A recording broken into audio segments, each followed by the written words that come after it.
Yesterday I spoke to you on koinonia, the lifestyle of the new covenant, a life of mutual commitment between God's people that is walked out in the light. Today I'm going to speak about the distinctive New Testament ordinance or sacrament that symbolizes and perpetuates this special lifestyle. God's people over the centuries have adopted various names for this. Some call it the Eucharist, others communion, or the Lord's Supper, or breaking of bread.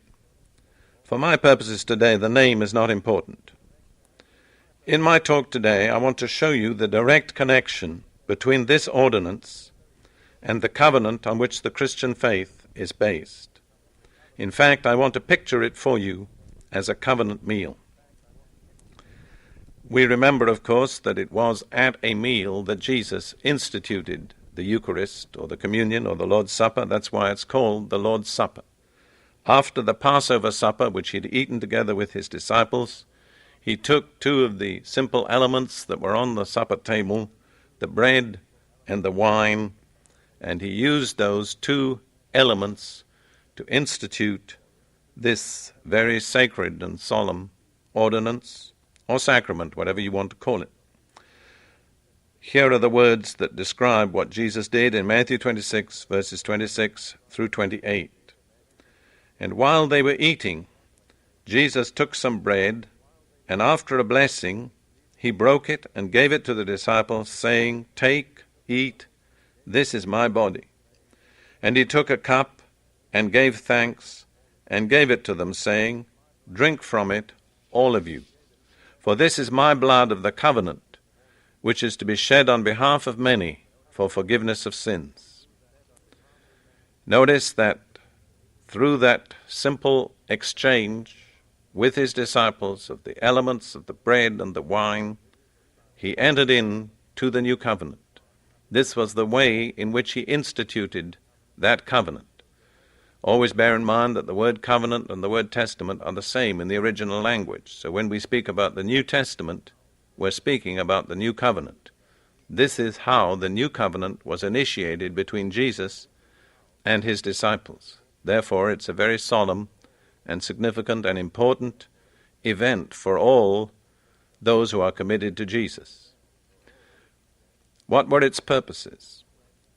I would suggest that they could be expressed in three words: to commemorate, to perpetuate, to renew. Jesus said, "Do this in remembrance of me." In other words, always remember how the covenant was initiated. Always remember where this relationship began. Never forget that. Secondly, it was to perpetuate it. It was to keep it always before them. It was to make it an ongoing relationship which would never cease, both between Jesus and his disciples and amongst the disciples themselves. Thirdly, I believe it has the function to renew. I believe there are times in our Christian experience when we are beginning to slip from God's standards and God's requirements, and one of the ways that God calls us back to his standards is by this covenant meal, in which we're reminded once again of what it's all about, what it cost, what Jesus expects of us. What are the implications of this covenant meal? Now, I want to point out to you that a covenant meal was nothing new in the Middle East. At that time, amongst the peoples of the Middle East, for many, many centuries, it's been understood that to eat bread with a man and to share the same cup were to make a very solemn and sacred commitment to him. I'd like to illustrate this by a true story that's found in the book, O Jerusalem, which describes the events in and around Jerusalem in the year 1948, when the State of Israel came into being and the war broke out between the Arabs surrounding Israel and the Jewish people in Israel.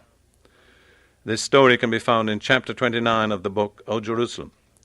Just south of Jerusalem, and let me add incidentally that I was in Jerusalem at the time and I was an eyewitness of many of these things.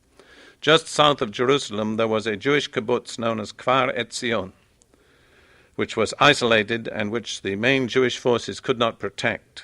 This kibbutz was attacked by the Arab Legion, the military force of Jordan, and eventually succumbed to overwhelming military force and was virtually destroyed. Just a handful of Jewish persons were taken prisoner. One of them was a young Jewish woman named Eliza.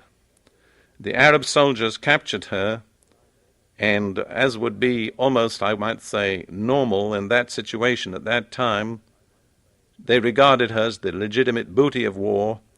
They set about to rape her. They were just beginning to tear her clothes off when an amazing thing happened.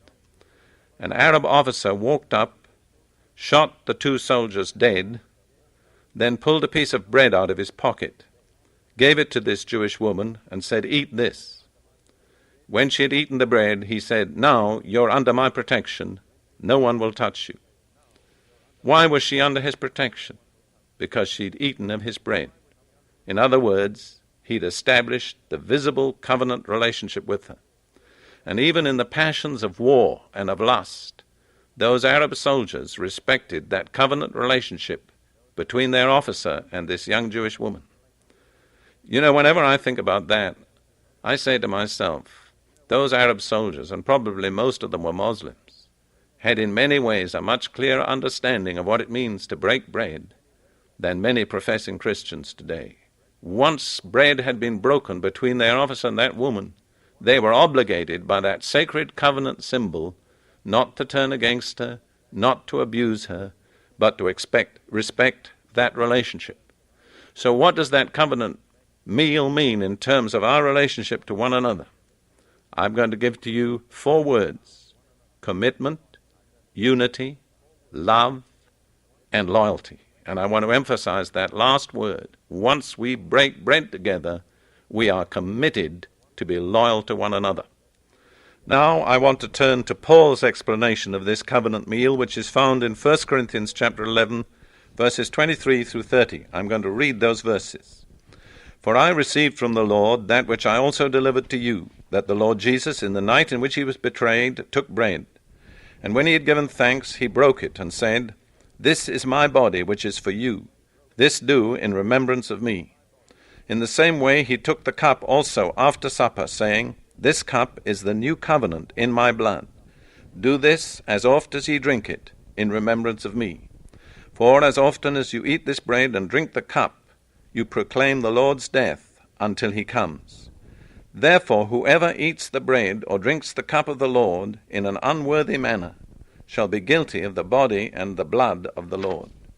But let a man examine himself, and so let him eat of the bread and drink of the cup. For he who eats and drinks judgment to himself, if he does not judge the body rightly. For this reason many among you are weak and sick, and a number sleep." And when Paul says a number sleep, what he means is a number have died untimely deaths before their time. That's a very solemn picture of what this covenant meal is. It's a memorial of the covenant that Jesus initiated. It's a reminder of our covenant obligations to him, but also to one another.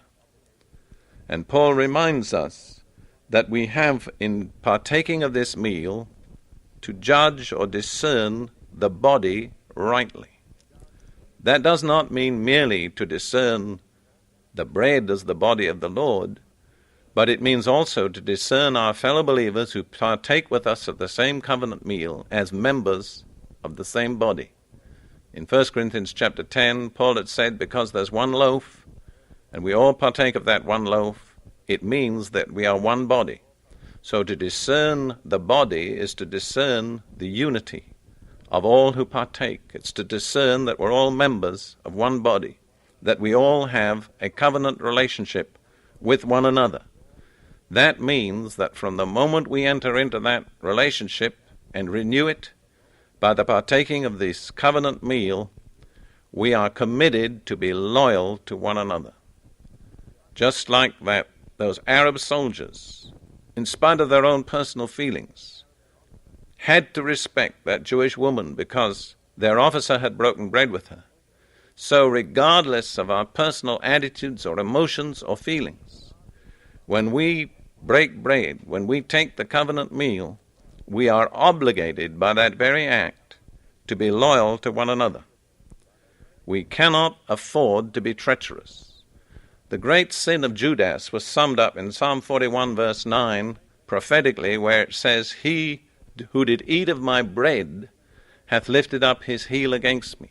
That's what made the treachery of Judas so particularly terrible, was that he first ate of the bread and then betrayed the one with whom he had eaten bread. Now I want to ask you frankly, are we Christians not often guilty of that? Do we not eat bread with one another and then lift up our heel against one another, criticize, carry tales, act in a very unkind and charitable way? Paul says there are just two alternatives when we take that covenant meal. If we take it out of right relationships, it will bring us blessing and health.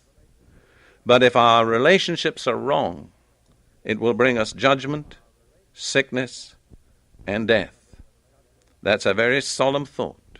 But then covenant relationships are a very solemn and serious business. May God help none of us to take them lightly.